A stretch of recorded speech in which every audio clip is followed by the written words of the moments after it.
שאני אתחיל. טוב, אז לעבור טסט ראשון, או שני. שלא יהיו יותר זיכרונות מפעם, או פשוט להיוולד כשאבא כבר נכה.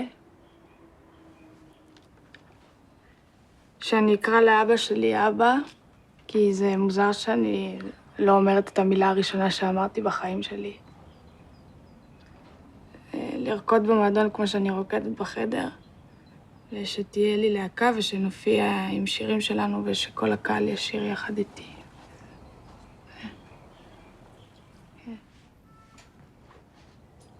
זה יופי, אביב, ממש.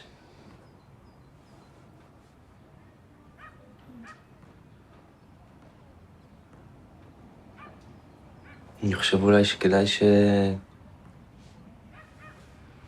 תראי את זה לאבא שלך.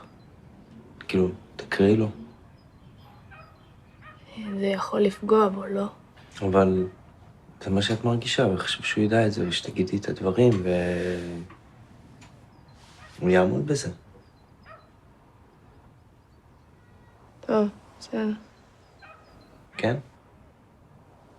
עכשיו אתה.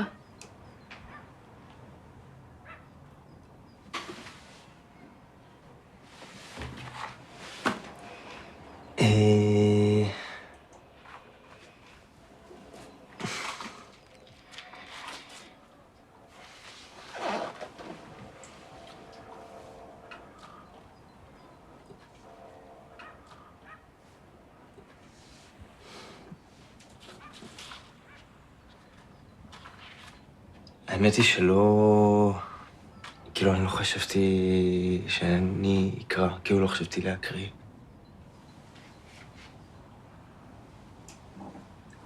אבל זו הייתה משימה, לא?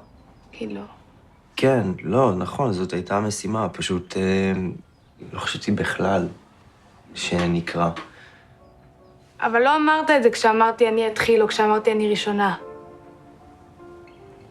אביב, פשוט... אתה דביל או שאתה עושה את עצמך? תקשיבי, דברים שכתבתי, אז אני מתבייש להקריא לך. לא את מה שכתבתי, אלא איך שכתבתי אותם. כאילו, אני גם הקראתי את הדברים הכי אישיים שלי.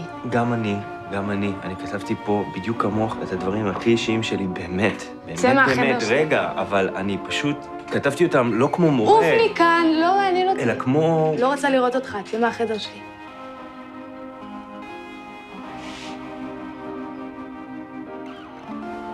צא מהחדר שלי. צא מהחדר שלי, לא רוצה לראות אותך, צא מפה. עוף מכאן, עוף, נו. להיות עם מעיין, שמעיין תיפרד מבעלה, שמעיין לא תתחתן, לשכב איתה.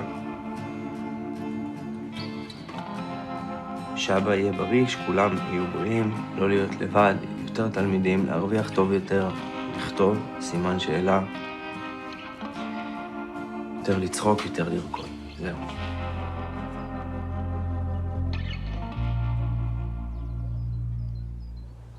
מי זאת מעיין?